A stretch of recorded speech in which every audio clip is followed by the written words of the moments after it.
आदरणीय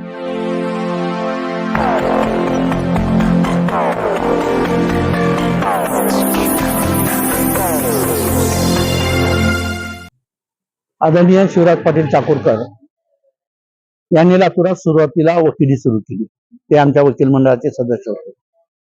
लातूरच्या वकील मंडळाचे सदस्य ते लातूर देशाचे गृहमंत्री म्हणून त्यांनी केलेलं काम हे सगळं आपण सगळ्यांनी पाहिलेलं आहे.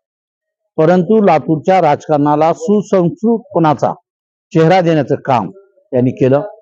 त्यांच्यामुळे लातूरचं नाव देश पातळीवर गेलं. गृहमंत्री म्हणून, संरक्षण मंत्री म्हणून, राज्यपाल म्हणून, सभापती म्हणून त्यांनी जे जे काही कामं केले ते अत्यंत चांगली व लातूरच्या राजकीय पटलाचं नाव देश पातळीवर नेण्यामध्ये श्रेय होतं.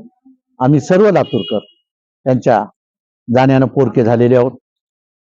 सर्व पक्षीय लोकांना सन्मानाने वागणूक देण्याचं त्यांचं जे धोरण होतं ते शेवटपर्यंत त्यांनी पाळलं. माझ्या इलेक्शनमध्ये मला विरोध केलाय म्हणून त्या माणसाचा द्वेष करणे, द्वेषाचं राजकारण त्यांनी कधीच केलं नाही. माझा स्वतःचा अनुभव आहे. 1985 साली मी कोर्टामध्ये त्यांना पद्मश्रीचा प्रचार करताना मी त्यांना कोर्टामध्ये भाषण करू दिलं. अत्यंत तावातावानं त्यांच्याशी भांडलो. परंतु तेच इलेक्शन झाल्यावर दुसऱ्या दिवशी हत्ते यांच्या घरी मला भेटले. त्यांनी 1 मिनिटामध्ये म्हणाले, वकील साहेब गुस्सा थंडा हो गया का? लातूरचं हे जे वातावरण आहे राजकीय, जो सुसंस्कृतपणा आहे त्याचं श्रेय केशवरावजी सोनवणे आणि शिवराज पाटलांना जातं असं माझं स्पष्ट मत आहे. आज शिवराज पाटील जाण्यानं आम्ही सर्व वकील लातूरकर पोरके झाले आहोत.